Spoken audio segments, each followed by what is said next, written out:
አረማውያን የሚባሉት በመጽሐፍ ቅዱስ ቋንቋ ሁሉ ባፌ የሚባሉ ሰዎች ናቸው።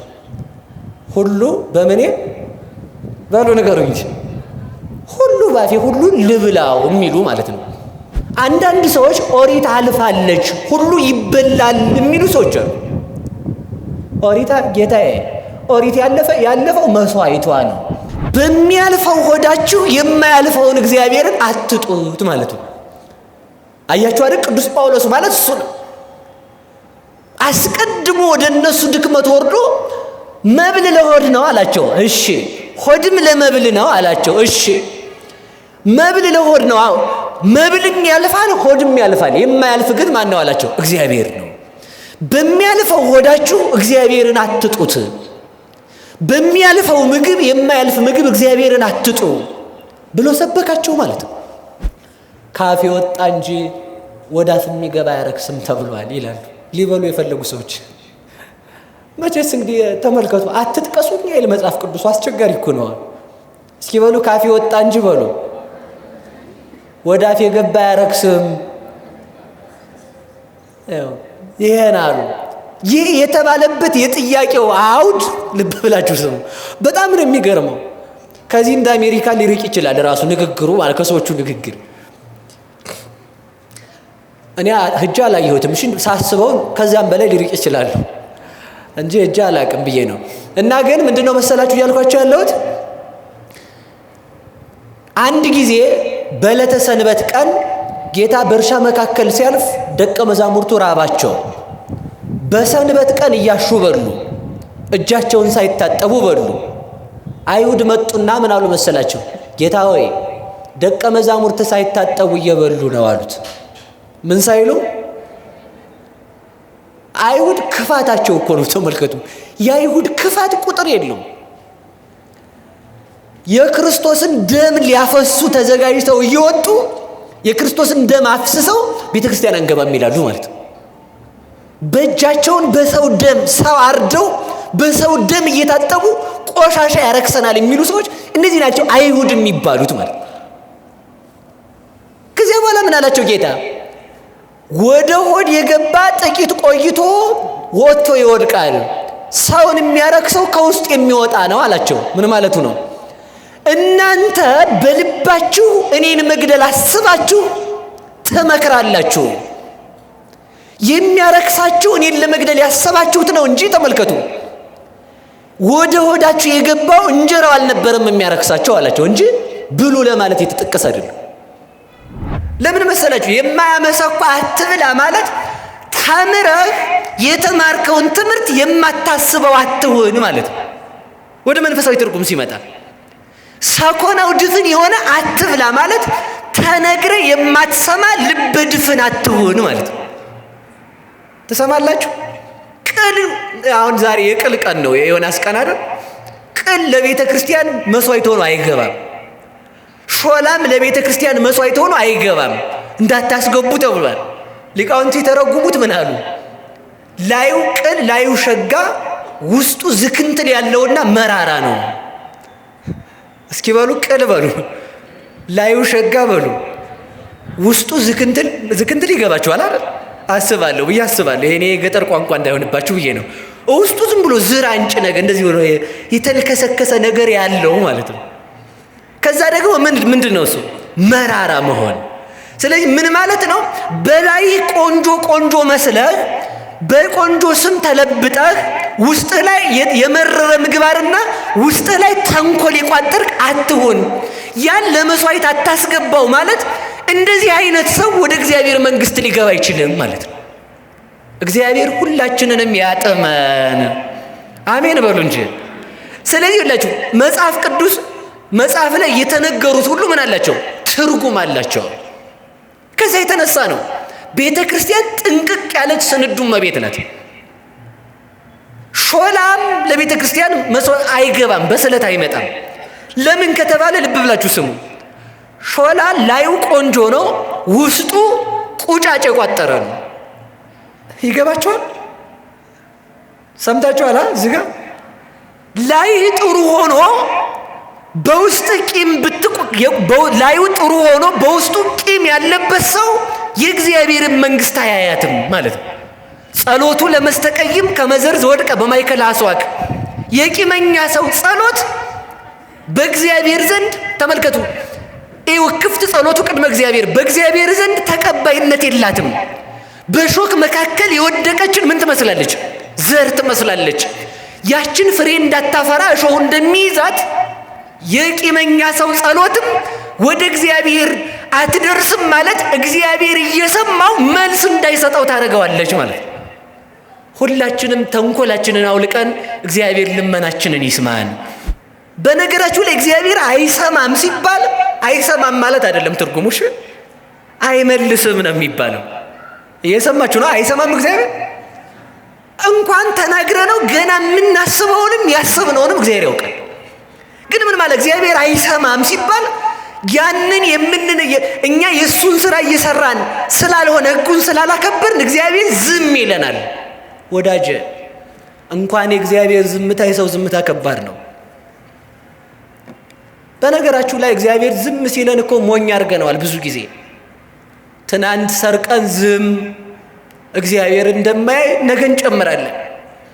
ትናንት ሰው ተሳድበን ዝም ሲለን ነገም ሌላ ሰው እንጨምራለን። ሰው ሞት ያለበት እንኳን አይመስልም እኮ ተመልከቱ፣ ክፋት ሲሰራ ሰው ሰውን ለመግደል በምክር ከቤት ተቀምጦ ሲመክር የሰውን ስም ሲያጠፋ ሰዎችን ሲያጠለሽ እግዚአብሔር ያለበት የሚያየው አይመስለውም እኮ። ይህ ነው ልበ ደንዳና መሆን ማለት እኮ እሱ ነው። ሁላችንም እግዚአብሔር ያይናል ብለን እግዚአብሔርን እንድንፈራ መድኃኔዓለም ይርዳን።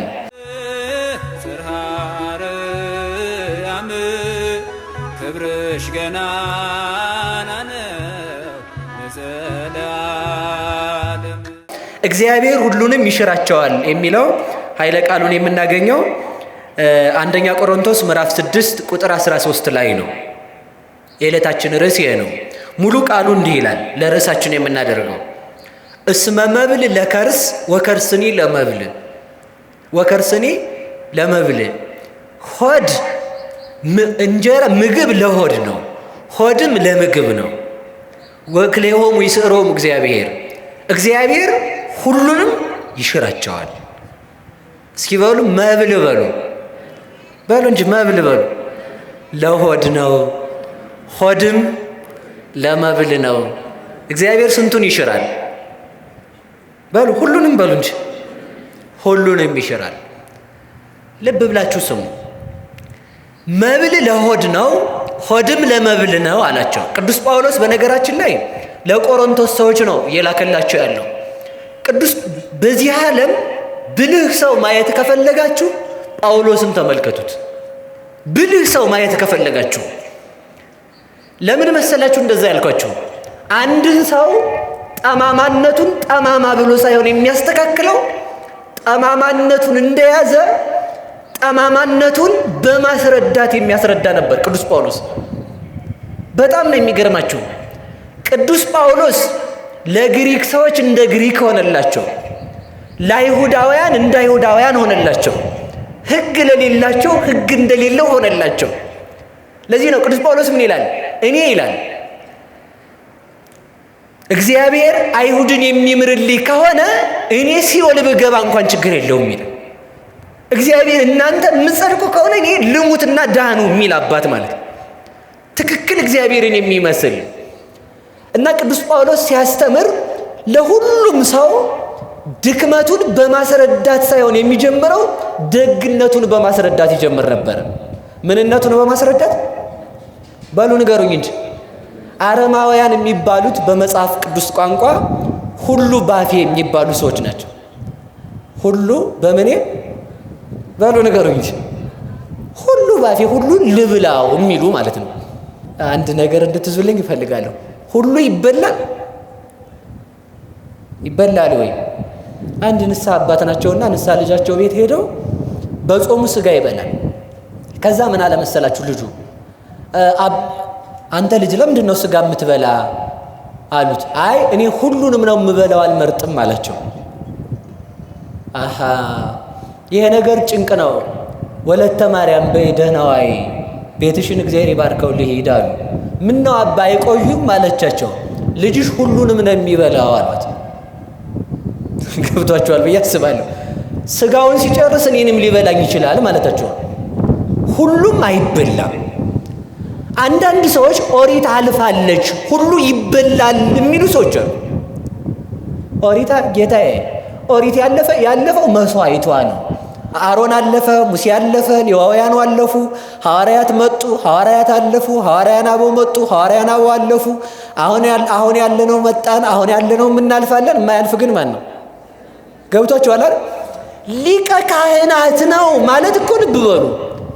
በካህናት ውስጥ ሞት ስለማይሽረው ካህናትን እየሾመ ይኖራል ነው እንጂ እሱ ያገለግላል ማለት አይደለም።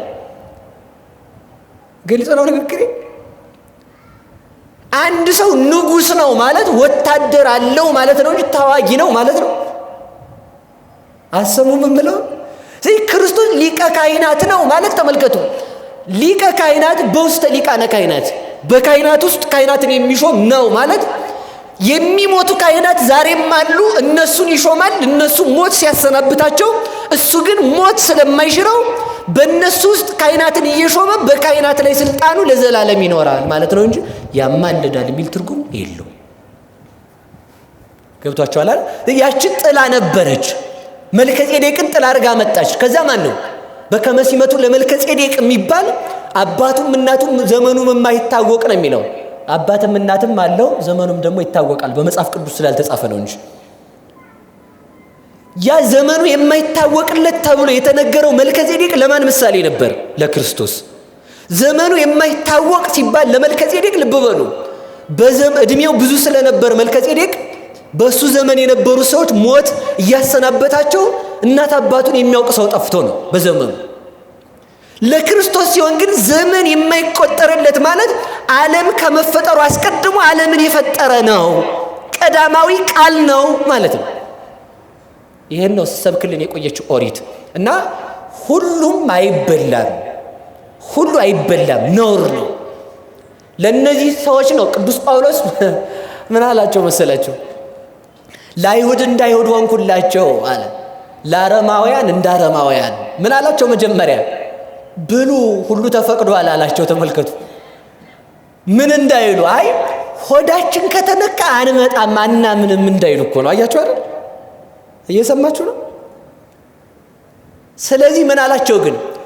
መብል ለሆድ ነው። እስኪ በሉ መብል በሉ። ለሆድ ነው፣ ሆድም ለመብል ነው። መብል ለሆድ ነው ማለት እንጀራ የሚሸከመው ማን ነው? ሆድ ነው። ሆድ ደግሞ ለመብል ነው ማለት ሰውየው ኃይል የሚያገኘው ምን ሲል ነው? ሲበላ ነው አላቸው። ከዛ ምን አላቸው? እዛው የነገርኳቸው ርዕሳችን ንገሩኝ። ሁሉንም አረ ንገሩኝ እንጂ ሁሉንም እግዚአብሔር ይሽራቸዋል። ምን ማለቱ መስሏችሁ ነው? በሚያልፈው ሆዳችሁ የማያልፈውን እግዚአብሔርን አትጡት ማለቱ። አያችሁ አይደል? ቅዱስ ጳውሎስ ማለት እሱ ነው። አስቀድሞ ወደ እነሱ ድክመት ወርዶ መብል ለሆድ ነው አላቸው። እሺ ሆድም ለመብል ነው አላቸው። እሺ መብል ለሆድ ነው። አዎ መብልም ያልፋል፣ ሆድም ያልፋል። የማያልፍ ግን ማን ነው አላቸው? እግዚአብሔር ነው። በሚያልፈው ሆዳችሁ እግዚአብሔርን አትጡት። በሚያልፈው ምግብ የማያልፍ ምግብ እግዚአብሔርን አትጡ ብሎ ሰበካቸው ማለት ነው። አንዳንድ ሰዎች የሚጠቅሱትን ጥቅስ ልጥቀስላችሁ። ካፌ ወጣ እንጂ ወደ አፍ የሚገባ አያረክስም ተብሏል ይላሉ ሊበሉ የፈለጉ ሰዎች። መቼስ እንግዲህ ተመልከቱ፣ አትጥቀሱኝ ይል መጽሐፍ ቅዱስ። አስቸጋሪ እኮ ነው። እስኪ በሉ ካፌ ወጣ እንጂ በሉ ወደ አፍ የገባ አያረክስም። ይሄን አሉ። ይህ የተባለበት የጥያቄው አውድ ልብ ብላችሁ ስሙ። በጣም ነው የሚገርመው። ከዚህ እንደ አሜሪካ ሊርቅ ይችላል ራሱ ንግግሩ ማለት ከሰዎቹ ንግግር። እኔ ህጃ አላየሁትም። እሺ ሳስበው ከዚያም በላይ ሊርቅ ይችላል እንጂ ህጃ አላቅም ብዬ ነው። እና ግን ምንድነው መሰላችሁ ያልኳቸው ያለሁት አንድ ጊዜ በዕለተ ሰንበት ቀን ጌታ በእርሻ መካከል ሲያልፍ ደቀ መዛሙርቱ ራባቸው። በሰንበት ቀን እያሹ በሉ፣ እጃቸውን ሳይታጠቡ በሉ። አይሁድ መጡና ምን አሉ መሰላቸው? ጌታ ሆይ ደቀ መዛሙርት ሳይታጠቡ እየበሉ ነው አሉት። ምን ሳይሉ? አይሁድ ክፋታቸው እኮ ነው። ተመልከቱ፣ የአይሁድ ክፋት ቁጥር የለውም። የክርስቶስን ደም ሊያፈሱ ተዘጋጅተው እየወጡ የክርስቶስን ደም አፍስሰው ቤተክርስቲያን አንገባም ይላሉ ማለት ነው። በእጃቸውን በሰው ደም ሰው አርደው በሰው ደም እየታጠቡ ቆሻሻ ያረክሰናል የሚሉ ሰዎች እነዚህ ናቸው አይሁድ የሚባሉት ማለት ነው። ከዚያ በኋላ ምን አላቸው ጌታ? ወደ ሆድ የገባ ጥቂት ቆይቶ ወጥቶ ይወድቃል፣ ሰውን የሚያረክሰው ከውስጥ የሚወጣ ነው አላቸው። ምን ማለቱ ነው? እናንተ በልባችሁ እኔን መግደል አስባችሁ ትመክራላችሁ። የሚያረክሳችሁ እኔን ለመግደል ያሰባችሁት ነው እንጂ ተመልከቱ፣ ወደ ሆዳችሁ የገባው እንጀራው አልነበረም የሚያረክሳቸው አላቸው እንጂ ብሉ ለማለት የተጠቀሰ አይደለም። ሰምታችኋል? ይሄ ነው ትርጉሙ። ከዛ ሐዋርያት ጠጋ አሉና ትርጓሜው ላይ ሊቃውንት ሲተረጉሙት ጌታን እንዲህ አሉት፣ ጌታ ሆይ አሉት፣ አይሁድ እኮ ታዲያ ሁሉንም ብንጠርገው ምን ችግር አለ ይሉ የለምን አሉት። አይወላችሁ የማን ጥያቄ ነው? የነሱ በሉ እንጂ አንዳንድ ሰው የለም። አንዳንድ ሰው እኮ አለ አይደል? የራሱን ጥያቄ የጎረቤት አስመስሎ ይመጣል እኛ ጋር ሲመጣ አይደል? ገጥሟቸው ያውቅም? እንደዚህ ያ ሰው ስለሚፈራ ምን ያደርጋል ታዲያ? ዞር አድርገው ነው አይሁድ እንደው አህያውንም ፈረሱንም ቢበሉት ምን ችግር አለ ይሉ አይደል? ሁሉም ቢጠርጉት ችግር አለው እኮ ያልክ ይመስላቸዋል ሲሉት ችግር የለውም እሱ በይሳት ይበላል አላልኩም። እሺ አሁንም ችግር እንዳይፈጥር ብዬ ነው። አንዳንድ ሰዎችን ስለሰማው ነው እንደዛ የሚሉ ሰዎች አሉና በይ እሳት ተበይ እሳት ጠጭ እሳት ተጠጭ እሳት በይ ነፋስ ተበይ ነፋስ በይ መሬት ተበይ መሬት። ይህ ምን ይደንቃል አላቸው። ገብቷችኋል? አልገባችሁም ብዬ አስባለሁ። ገብቷችኋል? ሰው ሲበላ የሚበላው ምንድን ነው? ለስንት ባህሪ ነው የሚመግበው? የነፋስ ባህሪ ለነፋስ ባህሪ ነው የሚመገበው። እህል መሬት ነው፣ የመሬት ባህሪ ለመሬት ነው የሚገባው ሄዶ ማለት ነው። ውሃ እነዚህ እርጥብ የሆኑ ነገሮችን ስንበላ የውሃ ባህሪ ሄዶ የሚቀላቀለው ከውሃ ባህሪ ነው። ሙቀት ያላቸውን ነገሮች ከበላንም ሙቀት የእሳት ባህሪ የሚቀላቀለው ከማን ጋር ነው? ከእሳት ባህሪ ጋር ነው። እሳት እሳትን ቢበላ መሬት ከመሬት ጋር አንድ ቢሆን አይደንቅም። እናንተ ግን እኔን ልትገድሉ ታስባላችሁ። ይሄ ነው ክፋት አላቸው እንጂ ሁሉንም ብሉ የሚል ሕግ የለም። ትሰማላችሁ? ከቃሉ ጋር ናቸው አይደል? ከቃሉ ጋር ናቸው አይደል? በመጽሐፍ ላይ ብዙ የመብል ፍትሐ ነገሥቱን በደንብ አንብቡት። የመብል ሕግ አለ። ለምሳሌ ልብ ብላችሁ ስሙ። የማያመሰኳ አትብላ ትላለች አይደል ኦሪት? በሉ እስኪ የማያመሰኳ በሉ አንድ ጊዜ አትብላ። ምን ማለት መስሏችሁ ነው? የማያመሰኳ አትብላ፣ ሰኮናው ድፍን የሆነ አትብላ። ሁለቱን የያዘ ነው የሚበላው። የሚያመሰኳም ሰኮናው ድፍን የሚሆነ። በክንፍ የሚበሩ ሲሆኑ ደግሞ እዚህ ጋር ኮከንና ቁንጮና ኮከን ያላቸው ናቸው የሚበሉት።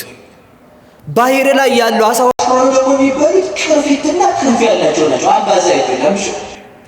ሰምታችኋል ያልኩትን። ሁሉም የራሱ ትርጉም አለው። ለምን መሰላችሁ? የማያመሰኳ አትብላ ማለት ተምረህ የተማርከውን ትምህርት የማታስበው አትሁን ማለት ነው። ወደ መንፈሳዊ ትርጉም ሲመጣ ሰኮናው ድፍን የሆነ አትብላ ማለት ተነግረ የማትሰማ ልብ ድፍን አትሁን ማለት ነው። ትሰማላችሁ? ቅል አሁን ዛሬ የቅል ቀን ነው፣ የዮናስ ቀን አይደል? ቅል ለቤተ ክርስቲያን መስዋዕት ሆኖ አይገባም። ሾላም ለቤተ ክርስቲያን መስዋዕት ሆኖ አይገባም፣ እንዳታስገቡ ተብሏል። ሊቃውንት የተረጉሙት ምን አሉ? ላዩ ቅል ላዩ ሸጋ ውስጡ ዝክንትል ያለውና መራራ ነው። እስኪ በሉ ቅል በሉ፣ ላዩ ሸጋ በሉ፣ ውስጡ ዝክንትል ይገባችኋል አይደል? አስባለሁ ብዬ አስባለሁ። ይሄ የገጠር ቋንቋ እንዳይሆንባችሁ ብዬ ነው። ውስጡ ዝም ብሎ ዝራንጭ ነገር እንደዚህ ብሎ የተልከሰከሰ ነገር ያለው ማለት ነው። ከዛ ደግሞ ምንድን ነው እሱ? መራራ መሆን። ስለዚህ ምን ማለት ነው? በላይ ቆንጆ ቆንጆ መስለህ በቆንጆ ስም ተለብጠህ ውስጥህ ላይ የመረረ ምግባርና ውስጥህ ላይ ተንኮል የቋጠርክ አትሁን። ያን ለመስዋዕት አታስገባው ማለት እንደዚህ አይነት ሰው ወደ እግዚአብሔር መንግሥት ሊገባ አይችልም ማለት ነው። እግዚአብሔር ሁላችንንም ያጥመን። አሜን በሉ እንጂ። ስለዚህ ሁላችሁ መጽሐፍ ቅዱስ መጽሐፍ ላይ የተነገሩት ሁሉ ምን አላቸው? ትርጉም አላቸው። ከዛ የተነሳ ነው ቤተ ክርስቲያን ጥንቅቅ ያለች ስንዱ እመቤት ናት። ሾላም ለቤተ ክርስቲያን መስዋዕት አይገባም፣ በስለት አይመጣም። ለምን ከተባለ ልብ ብላችሁ ስሙ። ሾላ ላዩ ቆንጆ ነው፣ ውስጡ ቁጫጭ የቋጠረ ነው። ይገባችኋል? ሰምታችኋል? እዚህ ጋር ላይ ጥሩ ሆኖ በውስጥ ቂም ላዩ ጥሩ ሆኖ በውስጡ ቂም ያለበት ሰው የእግዚአብሔርን መንግሥት አያያትም ማለት ነው። ጸሎቱ ለመስተቀይም ከመዘርዝ ወድቀ በማይከል አስዋክ። የቂመኛ ሰው ጸሎት በእግዚአብሔር ዘንድ ተመልከቱ፣ ክፍት ጸሎቱ ቅድመ እግዚአብሔር በእግዚአብሔር ዘንድ ተቀባይነት የላትም። በሾክ መካከል የወደቀችን ምን ትመስላለች? ዘር ትመስላለች። ያችን ፍሬ እንዳታፈራ እሾሁ እንደሚይዛት የቂመኛ ሰው ጸሎትም ወደ እግዚአብሔር አትደርስም ማለት እግዚአብሔር እየሰማው መልስ እንዳይሰጠው ታደርገዋለች ማለት። ሁላችንም ተንኮላችንን አውልቀን እግዚአብሔር ልመናችንን ይስማን። የጻድቅ ሰው ጸሎት ግን ጸሎቱ ለጻድቅ እማፍ እስከ እዝን፣ የጻድቅ ሰው ጸሎት ካፉ እስከ ጆሮ ነው ይላል። በሞት እስኪ በሉ የጻድቅ ሰው ጸሎት በሉ ካፉ እስከ ጆሮ ምን ማለት ነው? ካፍ እስከ ጆሮ ማለት ገና ጸሎቱን ጸልዮ ሳይጨርስ መልሱን በጆሮ እግዚአብሔር ይነግረዋል ነው። በነገራችሁ ላይ እግዚአብሔር አይሰማም ሲባል አይሰማም ማለት አይደለም ትርጉሙ። እሺ አይመልስም ነው የሚባለው። እየሰማችሁ ነው? አይሰማም እግዚአብሔር እንኳን ተናግረ ነው ገና የምናስበውንም ያስብነውንም እግዚአብሔር ያውቃል። ግን ምን ማለት እግዚአብሔር አይሰማም ሲባል ያንን እኛ የእሱን ስራ እየሰራን ስላልሆነ ሕጉን ስላላከበርን እግዚአብሔር ዝም ይለናል። ወዳጀ እንኳን የእግዚአብሔር ዝምታ የሰው ዝምታ ከባድ ነው። በነገራችሁ ላይ እግዚአብሔር ዝም ሲለን እኮ ሞኝ አድርገነዋል። ብዙ ጊዜ ትናንት ሰርቀን ዝም እግዚአብሔር እንደማያይ ነገ እንጨምራለን። ትናንት ሰው ተሳድበን ዝም ሲለን ነገም ሌላ ሰው እንጨምራለን። ሰው ሞት ያለበት እንኳን አይመስልም እኮ ተመልከቱ። ክፋት ሲሰራ ሰው ሰውን ለመግደል በምክር ከቤት ተቀምጦ ሲመክር፣ የሰውን ስም ሲያጠፋ፣ ሰዎችን ሲያጠለሽ እግዚአብሔር ያለበት የሚያየው አይመስለውም እኮ። ይህ ነው ልበ ደንዳና መሆን ማለት እኮ እሱ ነው። ሁላችንም እግዚአብሔር ያይናል ብለን እግዚአብሔርን እንድንፈራ መድኃኔዓለም ይርዳን።